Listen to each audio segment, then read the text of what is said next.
Welcome in to the KSR Football Podcast presented by Justice Dental. I'm Nick Roush, joined today by Drew Franklin, Adam Luckett, Freddie Maggard. We're for the first time this fall, we get to talk about a Kentucky football win. The Cats took care of business, knocking off Ball State 44-14, covering the spread. It was never a doubt. We're excited to break it all down, the good and the bad, from the season opening win. Going to talk about some of the standouts, maybe some big picture takeaways, including some good news we got today from Mark Stoops. I wanted to start with something from the chat. You can get in on the YouTube chat throughout the show. Chime in. We'll pipe back. We got to start. Eugene Hofkamp, he was on here early just to share that Trevin Wallace was the best player on the field Saturday, and I loved every single second watching that dude play football, Drew Franklin. I also can't believe that he was going and moving as fast as he was moving on Saturday. Just incredible. Yeah, big talk out of the press conference today that he was clocked at 21 miles per hour. And then an hour later, he's named SEC Player of the Week on defense. 2 for Kentucky with Barry Brown, I'm sure we'll get to. But we knew, he would step up now being the starter in that role. But, right away making a big statement there in the middle of the defense. The chat's also not letting me ignore the best part of this. We're visual now. We're a visual show, and Freddie Maggard's bringing the heat. I'm usually the prop guy. Freddie's full-on Booby Maggard. Got his Booby Miles jersey on. Yeah, I've always wanted one, so I got one this summer. This isn't a prop. This is actually what I had on today. So probably too old to be wearing a jersey, but it is what it is. I'm a Permian Panther fan. That's been well noted if you're a historical listener of this podcast. So go Mojo. And I would like to add, too, the movie, much better than the TV show. It's not even really close. The movie is just incredible. One of the best sports movies ever. TV show, 2 thumbs down. Freddie, were you – I got to ask, because you were one of the many guys, one of the many people affected by this. How did you get to watch the game? Because Spectrum and ESPN, they've reached a disagreement. Were you able to figure out a way to watch Kentucky versus Ball State? So it threw my whole weekend off, right? So normally I leave KSR, go to Kroger, get my wings, my fizzy waters, go home, watch it from the recliner. The porch, if it gets tight, nothing. So I had to go to the Versailles Brewing Company, the restaurant, in Versailles, obviously, and I had to sit at the bar and watch the game. And I drank way too much coffee, and I was jittery the rest of the day, and it just made everything miserable. I was mad. Seriously, we need to call Morgan & Morgan and sue whoever, because that's my workplace, right? They came and took my workplace from me. I don't go to their offices and click their computers off, right? So that disrupted everything. I wasn't in a good mood the whole game. So it was just awful to be. Versailles Brewery Company, a nice place. They great service, great place to eat, but it disrupted my normal routine, and I was not happy. And I'm like you, Freddie. I don't like watching games in public. I haven't watched a meaningful game of note since the 2015 Notre Dame Kentucky basketball Elite Eight game. I don't like being in crowds because I'm an irrational person. We kind of related too. Like this was, it's a first game for everybody, right? But we are in a new routine. The live blog, we were the last company on planet Earth that still was using live blogs, so they shut it down. So now we're using the message board. We've got a KSR Twitter account. I was out of my routine too. I didn't even drink a coffee till the second quarter, and that's probably to blame for Kentucky's slow start. That's probably because you had a beer right before you walked up to the press box. I think you were just out of rhythm. You were just like, well, what's going on here? So a lot of new. Yeah, a lot of new. The football helmets on the Bud Light cans just really threw me off, It got us all out of sorts. But we got it together. Kentucky got it together. And we got this podcast together because of our title sponsor, Justice Dental. They're the best in the business. And if you're in Central Kentucky, you should be going to Justice Dental, your one-stop shop for all your dental needs. They've got 2 Lexington locations, one on Blazer Parkway, one on Wellington Way, whether you need simple filling, some routine cleanings, or if you're going to do it big and maybe re-up your smile with some veneers, dental mouth plates. They'll do a full mouth restoration, whitening, whatever it may be. Just visit them at justicedental.com. You can also call or text them to set up your appointment at 859-543-0700.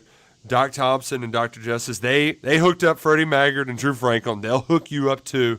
Proud sponsors of the KSR Football Podcast. We mentioned a couple standouts right off the top, but I want to give a salute to one guy who, I had very low expectations for, because we see this with transfers sometimes where they come from a big school, they've got this, they had a big recruiting ranking back in the day, but they were maybe a little overvalued. But Keyshawn Silver was in the backfield on the first play of the game, and he was back there a lot. And,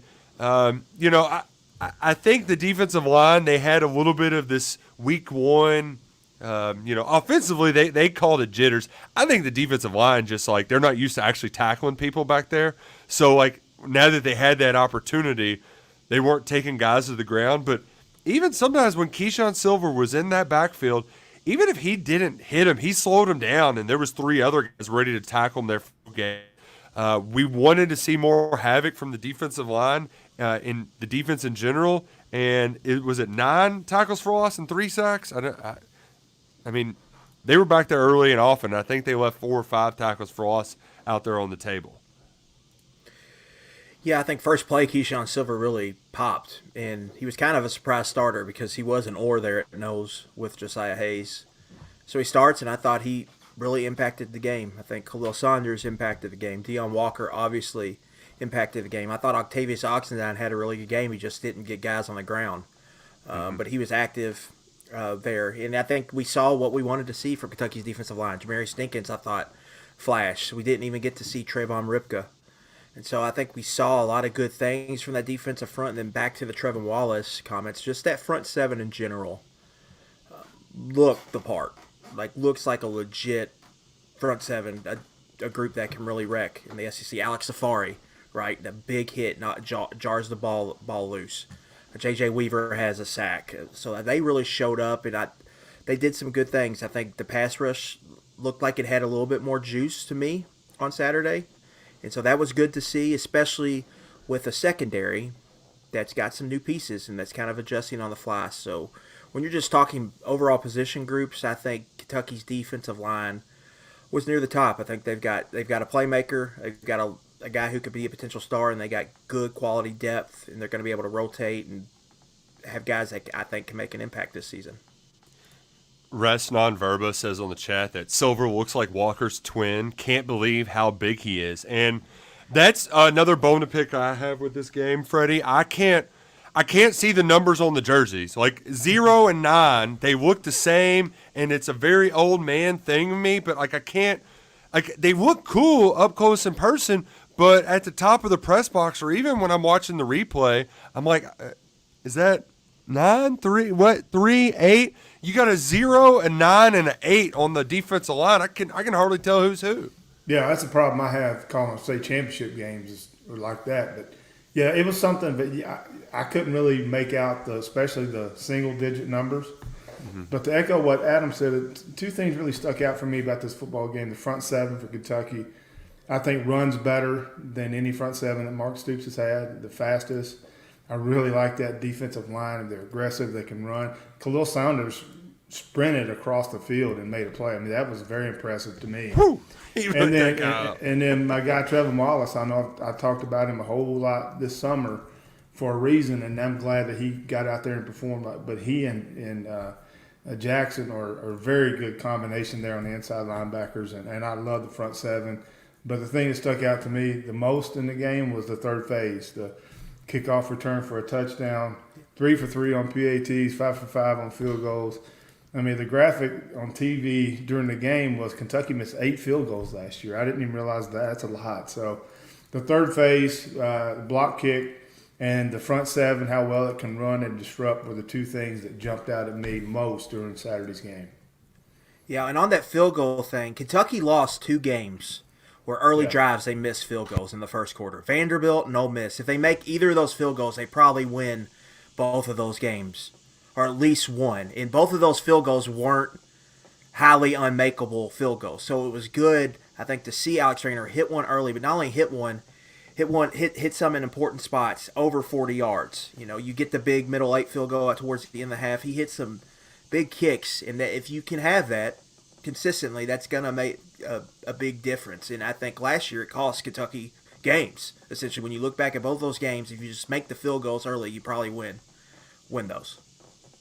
Yeah, and then Mark Stoops was talking special teams in his post-game presser, and I think he had 3 different quotes about special teams, Drew, before he was like, oh, yeah, Barry Brown, he had that 99-yard kickoff return touchdown. Like, pretty cool. Yeah, it's nice to talk positively about special teams around Stoops after a game, and obviously bringing in Bolware worked out. Rayner going 3 for 3 from 41, 46, 46. Doesn't really matter in this game, but you do that against a Florida or one of these SEC games, that can be the difference in a win and loss. That was so good to see him do it right away, his first time on the field.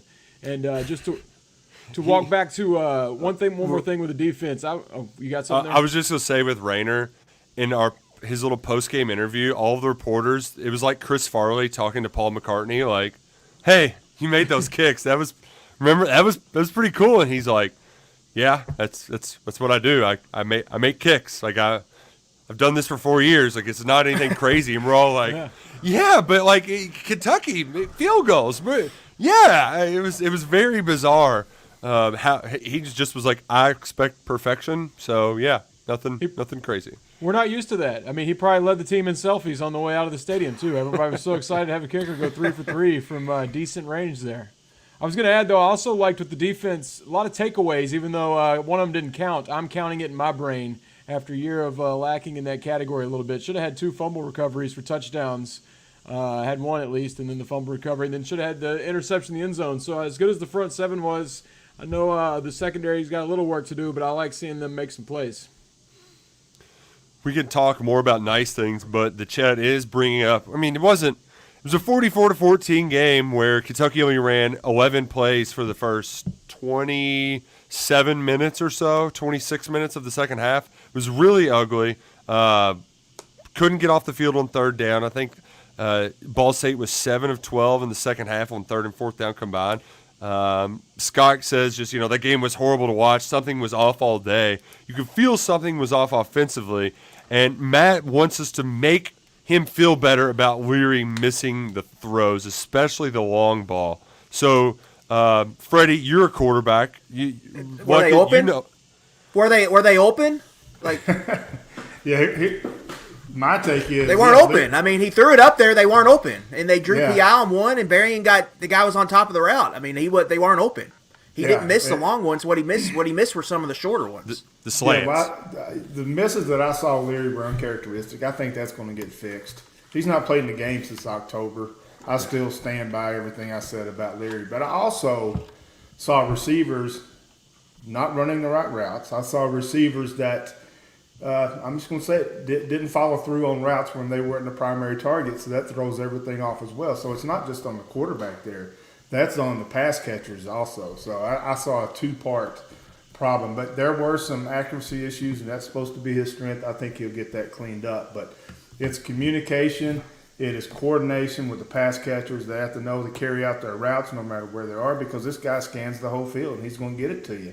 And I think that's a big difference and something Kentucky's going to have to get used to. But it's just not a one-man error in some of those misses. Well, the deep balls, he threw it where it had to be. So I got zero concerns on the deep balls. I was impressed with how he kept plays alive.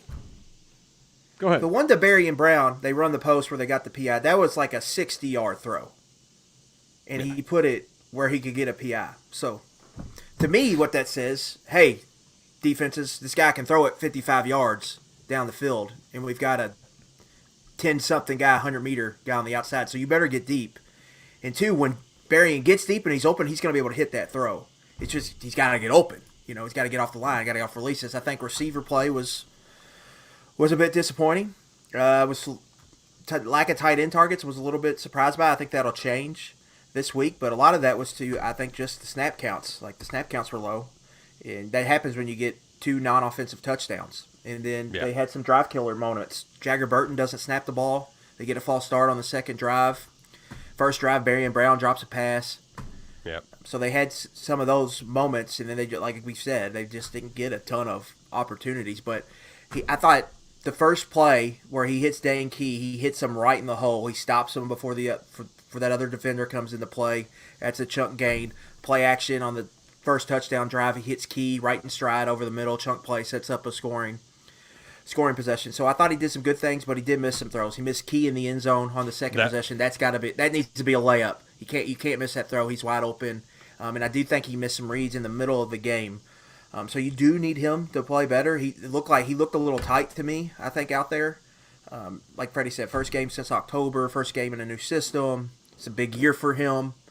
He's got everything on the line, so I think maybe a little nervous. So I do want to see him play more loose on Saturday. But I think he did some good things, like the pocket mobility, number one, like I think Drew was mentioning. Just he can make guys miss in the pocket. So when they get pressure, there's a chance he can make a miss, and when that happens, then you can extend plays and people can get open down the field.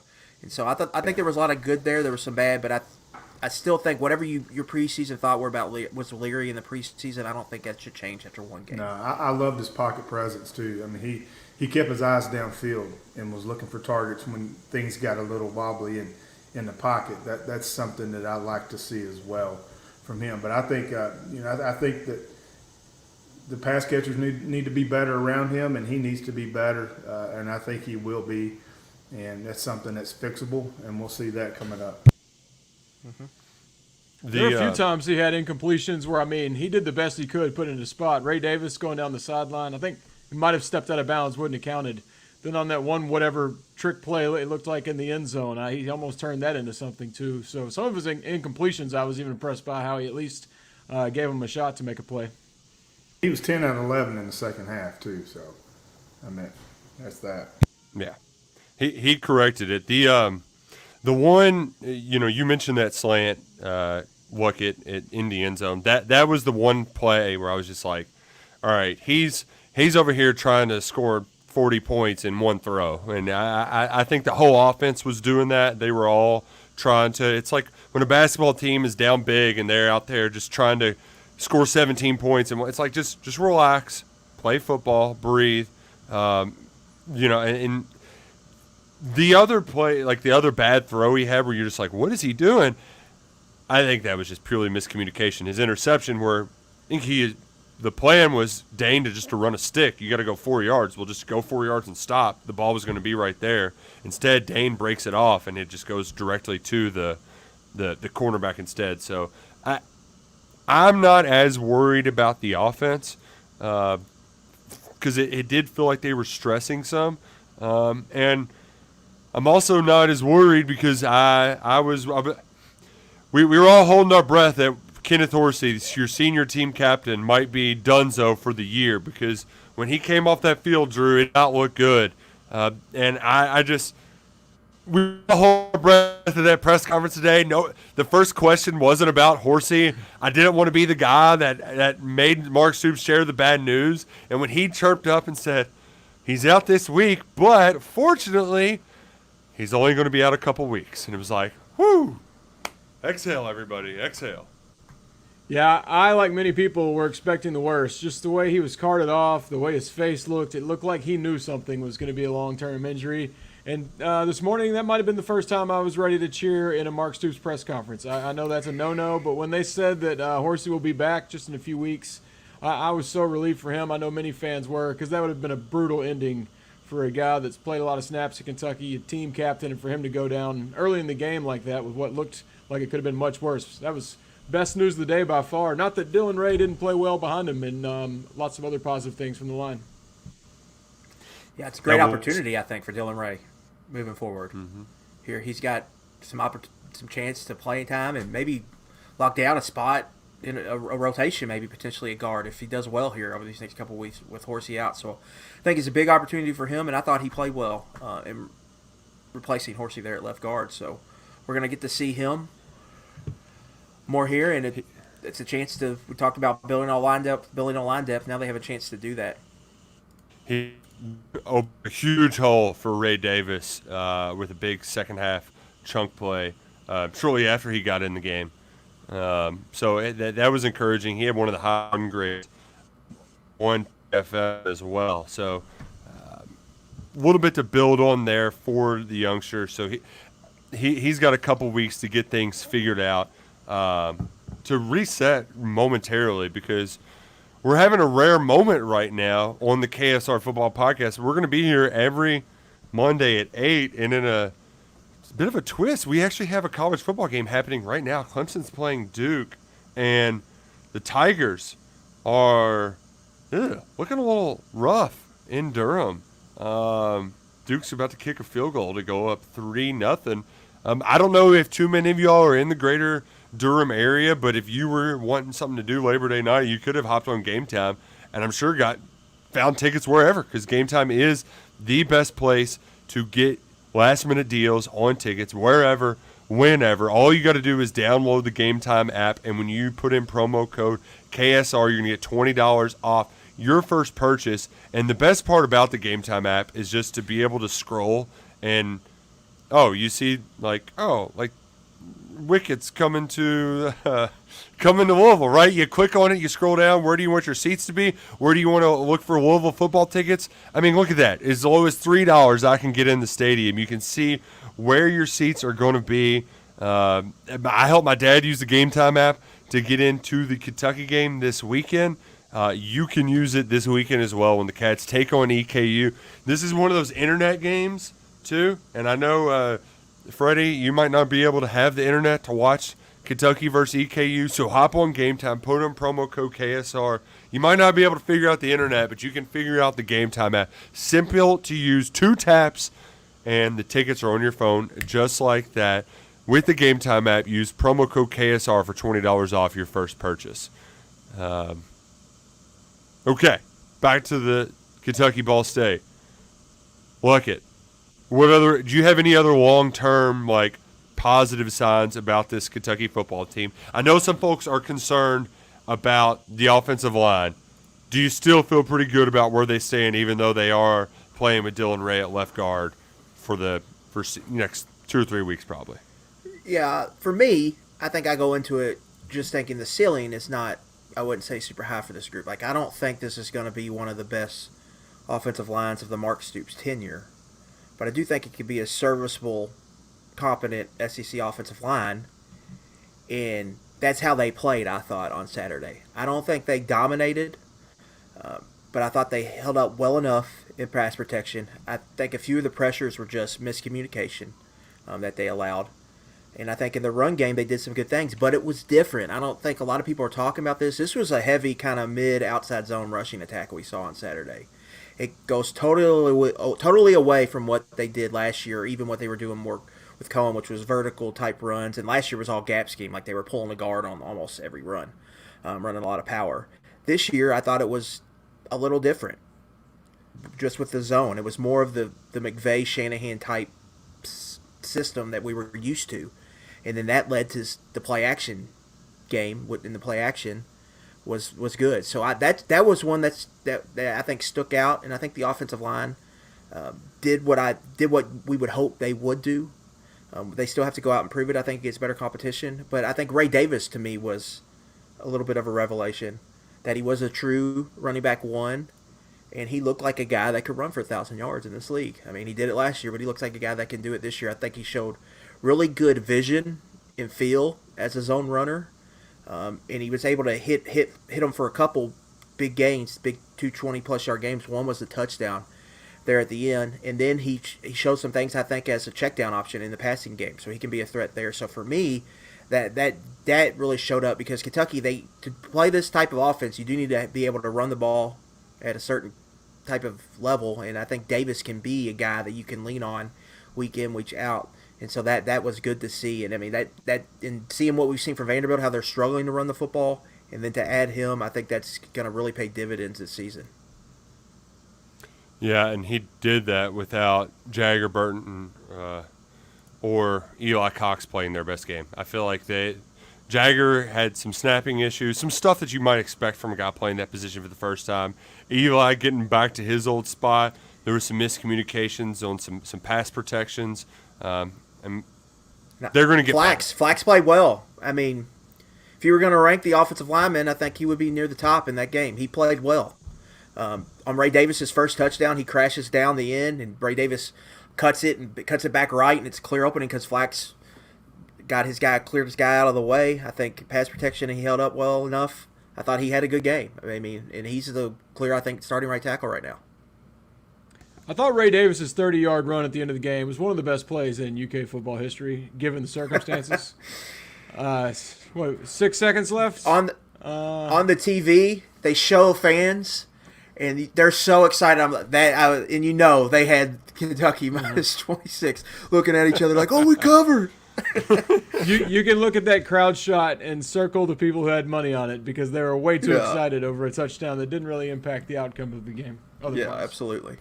Nick, my thing is I didn't want to see the warning signs that we saw last year with this offensive line. Kentucky averaged 5.8, 6 yards a carry.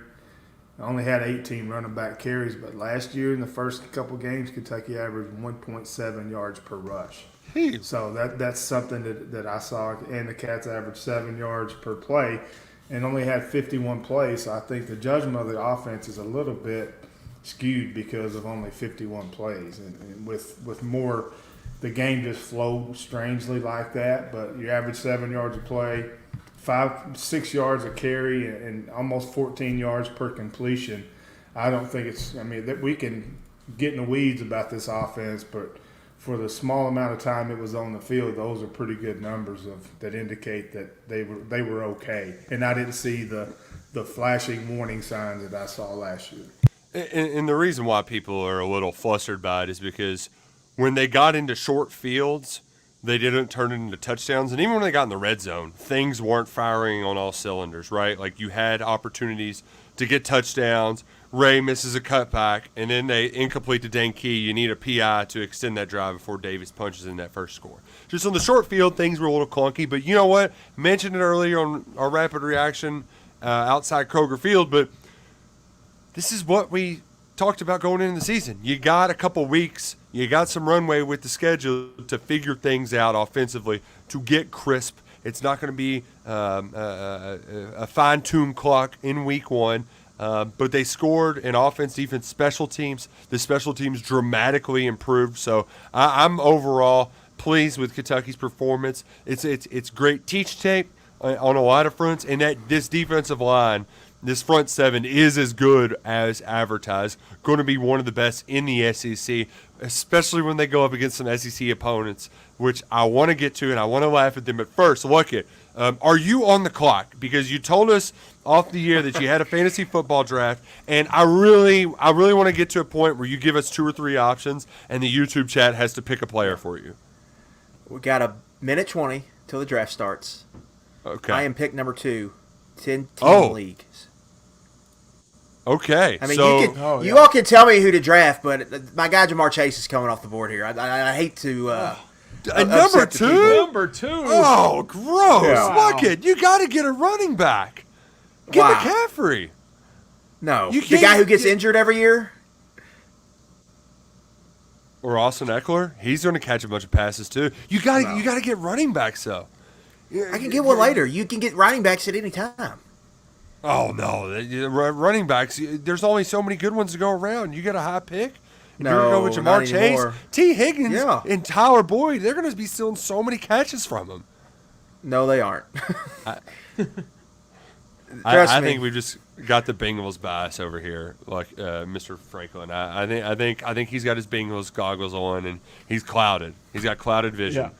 That's obviously a biased pick. If I had the second pick, I would either get Derrick Henry or DeAndre Hopkins because clearly they are going to have a big year. I don't know why anyone would pick someone off their own team. Yeah. I took Luke Fortner with my first pick.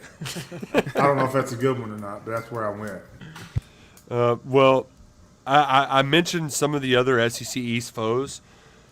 Week 1, we learned that the Kentucky defensive line, poor Deion Walker, he might send some quarterbacks to the hospital because some of these offensive lines around the division are just built on Swiss cheese. At one point, like it on our drive home from Lexington, Vanderbilt was winning 5-3 over Southwestern Central Louisiana State University.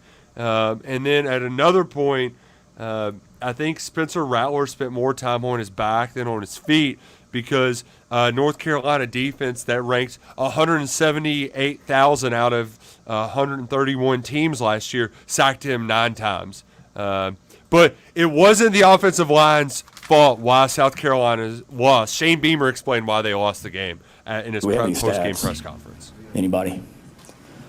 It's kind of the story of the night. Clock was wrong the whole game. We're trying to kick an onside kick to start the second half, and we got to wait on the chain crew because they're eating a hot dog. That's the only disappointing thing about tonight.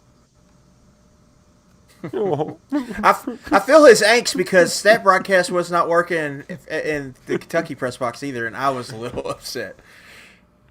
But they end up getting that onside kick, so whatever happened worked out there. It was so dumb it confused me. I was like, didn't they get that? I had to go back and look it up. It was perfect. I mean, it was a perfect onside kick. The kicker couldn't have kicked it any better. It actually made me mad. So I'm like, Mac Brown, we know that this is Beamer ball, and you're not ready for an onside kick out of halftime. Like that's like textbook time to run an onside kick. I tell you one thing. Well, the internet had fun. Go ahead, Freddie. If I learned anything at media days this year, is to trust the media van, because we got fair warning about that South Carolina offensive line in the media van on 2 occasions. So, yeah. Yeah, it's almost like nobody told South Carolina fans that their offensive line was going to stink when they had oars at pretty much every position going into that game. It was pure comedy. We didn't get a lot right. Like if you're going to watch the Pigskin preview on Friday, some of the picks in Luckett's column, I mean, I think I won 2 bets all weekend. But hey, now I'm right about 2 with 1 pending. Okay. I was right though. I mean, having LSU and then just watching them get demoralized in that second half, that was real tough. But watching South Carolina be as bad as we thought. What was the rushing yards? Was it 18 yards on 8 carries by their running backs? I mean, when you take out sacks, it ended up being like 50 or 60 yards, right at 3 yards per rush. But when you add sacks in there, I think they ended up with negative rushing yards. And then not only on top of that, the Florida game Thursday night against Utah, I was listening to Gators Online's Nick Delatorre was on with Andy Staples, and he's just talking about like, oh man, if they couldn't handle Utah, what are they going to do when they go to Kroger Field and play that defensive line? And I'm just like, oh man, what a time to be alive when you've got Florida fans on their message boards and their people cover their team just shaking in their boots at the thought of going to Kroger Field and having to play this Kentucky defensive line. I mean, it's just, it warms my heart. It just, man, it's a great time. Great time. Florida wasn't the saddest thing I saw last Thursday to kick off the season. Did you all see your boy Eli Drinkwitz's comments about his quarterback dating his daughter? Yes. He said if he didn't have a girlfriend, I would want my daughter to date him when she turns 18, and his daughter is 12. Why are we bringing that up at a press conference, Eli? What are we doing? Why are we trying to set our 12-year-old daughter up with the quarterback? That's one of those you need to practice in the mirror. You need to say out loud to yourself.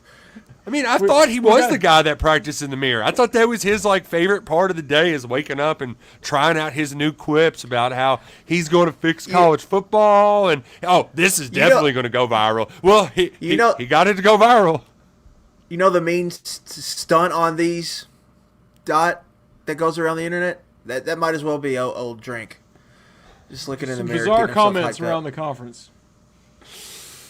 Oh man, it was a weird day for the SEC East. So that is one thing that Kentucky fans, we do need to remember, that when you're panicking or freaking out, if you're members of KSR Plus, which I don't know why you aren't right now, you have access to all those other message boards, and it is just the screenshot Saturday night that Luckett sent me. I mean, it was 6 different threads just complaining about their team on Gamecock Central. It gave me life. It was absolutely wonderful. But even if you don't want Schadenfreude, Luckett and I were chiming in as we were rewatching the game on a game film thread on Sunday. We had overreactions, just so much content coming out on the website, on KS Board, on throughout our time here. There's recruiting updates. Devin Smith officially visited on Saturday, and he did the old official visit, surprise official visit. In fact, I think that was a late addition. And then, now I'm going to go ahead and commit here in 2 weeks. It's either going to be Kentucky or LSU. So sounds like there's some good news coming down the pike on the recruiting front for the Cats.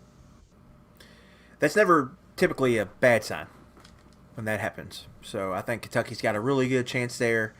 He would be a good, I think, addition along with Antoine Smith as more of a high floor prospect, where Smith, he's got a lot of raw traits, the speed, the size, the frame, but he's got a lot of developing to do, where I think this addition would give Kentucky more of a solid, I think, guy there that could come in and maybe potentially play early. And linebacker, off the linebacker's position of need. I mean, Trevor Wallace has a year like we think. He could be gone after this. So you're going to have to reload the room.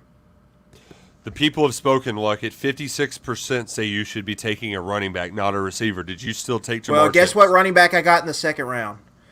I got Josh Jacobs in the second round, so I think I did that whole dance right. Oh, okay. So why don't you just show off for us now, Luckett? I did the thing, too, where I had a draft the day before Jonathan Taylor deadline had to happen, and I took a chance, and I gambled, and I lost. But, Jim Irsay 1, Nick Rouse 0. Yeah, we can't win them all.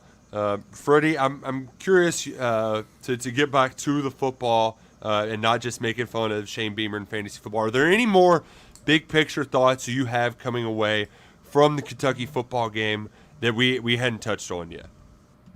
Big picture is I got a bunch of texts during the game from some national folks, some coaches, former coaches, and they were saying this is a top 2-3 defensive front seven in the conference that Kentucky's got. So, I mean, that just kind of solidified what we were thinking and what we felt going into the season. But just hearing outsiders say that is good, because those guys can run. That big picture, that defensive front can run and can get after you. And I think we all expected Lynn Cohen to wow us on his return, but it was Jay Boulware in that third phase that really showed me something that I'm looking forward as the Cats go down in the schedule.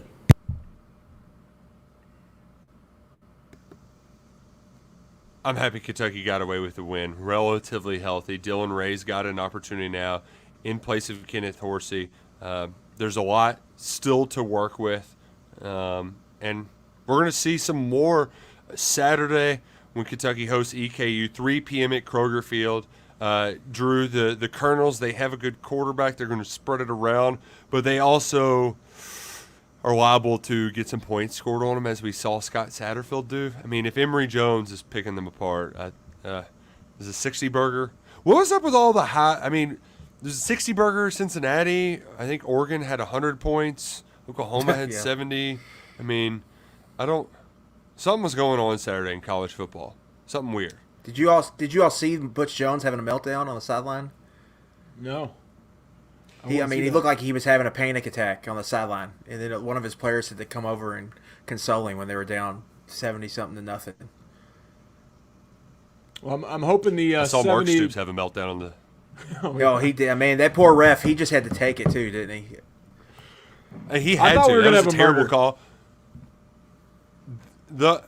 I don't know what was that was obviously the worst call because you can't do it, but there were 3 very bad calls in that game. That call, the Khalil Saunders hold, he was behind the line of scrimmage and he chucked the guy and they called a hold. That's a legal football play. I don't know what the ref was thinking.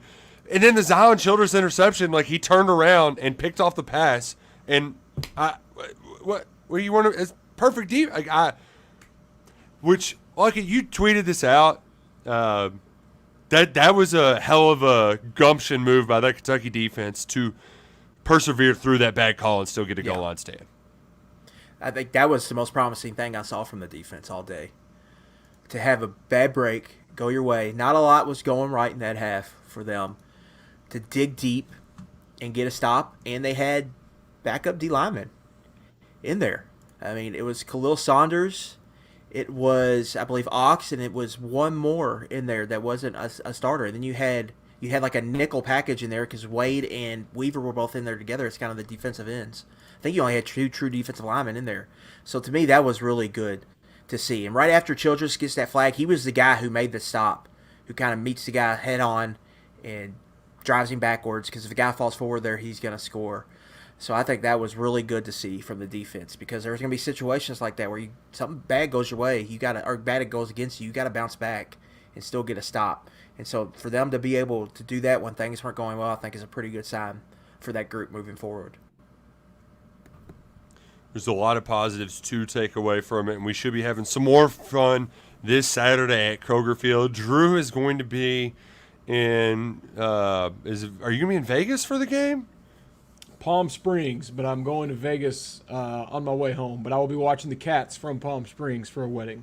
It's only going to be 111 degrees, so it should be a good time. Oh, my goodness. Yeah. I'll be inside watching football. Have you ever watched that movie, by the way? I have. I really enjoyed it.